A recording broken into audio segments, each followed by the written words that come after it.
I think what makes Glover unique is the fact that from the beginning of the design, it was all about community and connections. We wanted students to have an experience where they entered into the school and there was just that aha moment and they thought, there's something over there, I want to try that, right? I can see what's happening in the choir room, or I can see what's happening in the computer apps room, or I can see what's happening in the pre-engineering room. And we wanted them to have those moments and to look and then want to go explore those things. What's really special is it actually played out with the NAC Architecture team is they came in and really wanted to discover what our needs were here first and what we saw as really the future of learning, and not want to design something for us, but design something with us. Right off the bat, one of the really exciting ideas that the staff gravitated towards was this sense of discovery and what it would be like for the students to move through the various spaces and have glimpses into programs that they may not have felt comfortable taking before. That equated to a lot of glass, a lot of operable walls, a lot of flexibility in spaces to have whiteboard, writing right on the glass.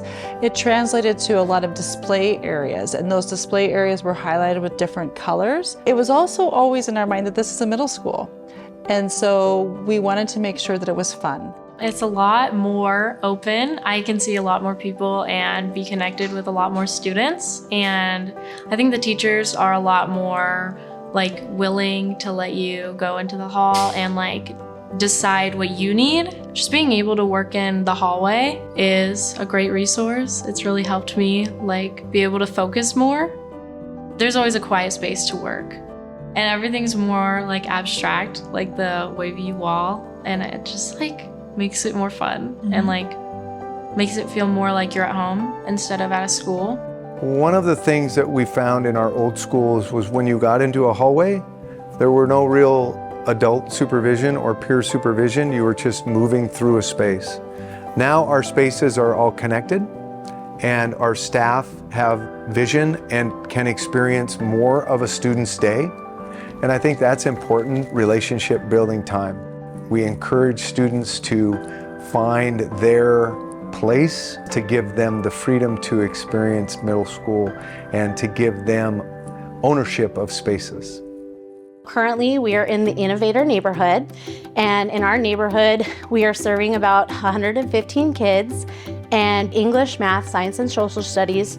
All of those core teachers are here in this hallway. We get to work more collaboratively to take care of our kids. We have a collapsible wall. They can go into this room if they need more support, or they can stay in the main room if they just need to work at their own pace and do what they normally do. But it's really nice to be flexible with our space and be able to collaborate together in how we teach the lessons, teach the content, and also how we interact with the kids.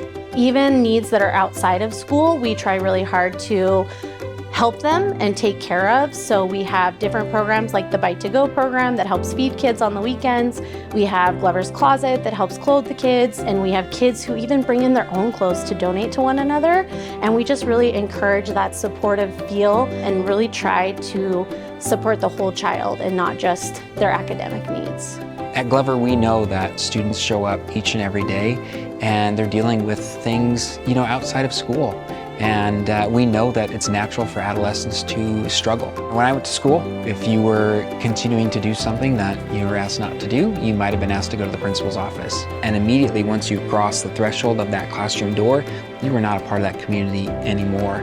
And relationships were just fractured at that point. And so within the neighborhoods, one of our intervention specialists is going to come up and work with them. That neighborhood still provides kind of this safe and protected space where they're still a part of that community. And we have our intervention center here at the heart of our building. And in that space, we have, an intervention specialist, we have a mental health therapist. For us, it's a really special place where we want students to, not feel ostracized. And with this model and this space, you're actually just driven closer to the heart of our community where all those services are stacked up. When you're able to pull off those systemic changes in structure, ultimately down the road, you see systemic changes within the model of education.